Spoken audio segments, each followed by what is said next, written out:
Hello and welcome to Newsbreak. I'm your host, Nick Steffens. Coming up later in the show, we have an all-union wrestling team, but first, today's top stories. International students at Iowa Wesleyan University are facing uncertainties after the school announced plans to close at the end of May. Many of them were worried about the impact on their visas and their lives in the United States. The university's international student program serves over 100 students from more than 30 countries. Students expressed concerns about the transfer of credits, the validity of their visas, and the closure's impact on their scholarships. The school plans to help international students access teach-out agreements that will enable them to complete their degrees at other schools for similar prices. The list of schools include William Penn University, Upper Iowa University, University of Dubuque, and Culver Stockton College.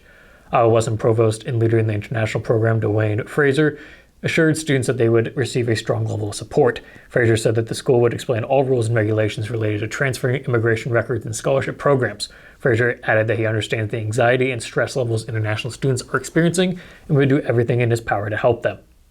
On Saturday, March 25th, at approximately 3:45 a.m., the Washington Police Department was notified that a male subject had entered a residence in Washington, pointed a gun, and threatened an occupant of the home. The occupants of the home identified the suspect as Colby Miller, age 22, of Washington. Miller had left the scene prior to officers' arrival. He was eventually located by police at approximately 11 p.m. on Saturday and, after an interview, was arrested and transported to the Washington County Jail. Miller is charged with burglary of first degree, going armed with intent, in possession of a firearm by a felon. A Class B felony may be punishable by up to 25 years in prison, and a Class D felony may be punishable by up to 5 years in prison and a fine of at least $1,025, but not more than $10,250. Miller is being held in the Washington County jail on $25,000 cash-only bond. County officials said an issue with their non-emergency phone lines was resolved by Thursday afternoon. The problem had left county offices on backup business lines since early in the weekend, although emergency communications were unaffected.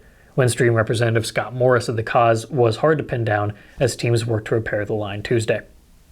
As with previous years, drivers will need to exercise caution at the intersection of Marion and West Washington Street in Mount Pleasant. Effective Tuesday, April 4th, the currently flashing light located near the Aquatic Center will make the annual return to a stoplight. According to city staff, changing the function of the light regularly happens as the city prepares for warmer weather, which will bring Aquatic Center traffic to the intersection. We're going to take a quick break, and when we come back, we'll take a look at the weather and sports. Bring the kids and share the memories from steam engines, antique cars and trucks, tractors, gas engines, and horses. Maybe your memories are of great food from the North Village to the Log Village, or going to one of the amazing concerts. This is the place where memories are made. Make plans now to enjoy the history of the past at the 2023 Midwest Old Thrashers Reunion, August 31st through September 4th in Mount Pleasant. Visit oldthrashers.com for more details. Welcome back to Newsbreak. I'm your host, Nick Steffens. We have your 5-day forecast coming up, but first, obituaries. Marlene K. Carpenter of Rubio passed away on March 29th at the age of 75. No services are planned. Gold Funeral Home is in charge of the arrangements. That was obituaries. It is now time for your 5-day forecast. Today, the high is 74, and we're going to experience high winds and thunderstorms throughout the evening. There's a chance of hail and even tornadoes, so caution is advised. Tomorrow, it will remain windy and temperatures will fall to 49 degrees. On Sunday, temperatures will rise back up to 67, and it'll be mostly sunny. We will start our work week with some morning showers and a high of 63. Finally, on Tuesday, it'll be 75, and there's a 44% chance of scattered thunderstorms. We're going to take another quick break, and when we come back, we'll take a look at sports.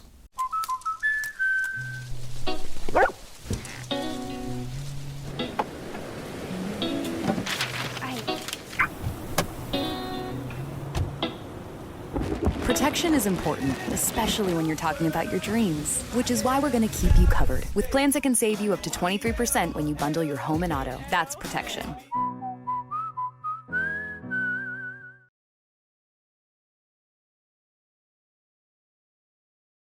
Welcome back to Newsbreak. I'm your host, Nick Steffens. It is now time for sports.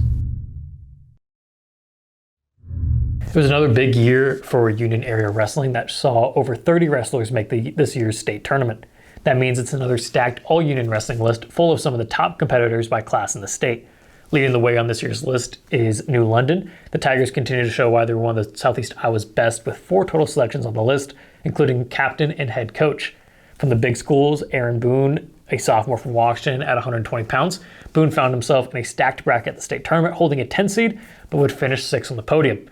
For the full list, you can go to the SoutheastIowaUnion.com.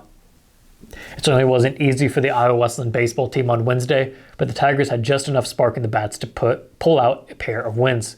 The Tigers scored a walk-off 5-4 winner in Game 1 over visiting Hannibal LaGrange University, and one game later they stormed back from 5 runs down to win 8-7. In the first game, Carlos Vicenta was 1 for 3 with a home run and 2 RBIs in the game for Iowa Westland. Colvin had 2 RBIs, and Bonner finished the game a perfect 2 for 2. Connor Deutsch was 1 for 3 with a triple and a run scored.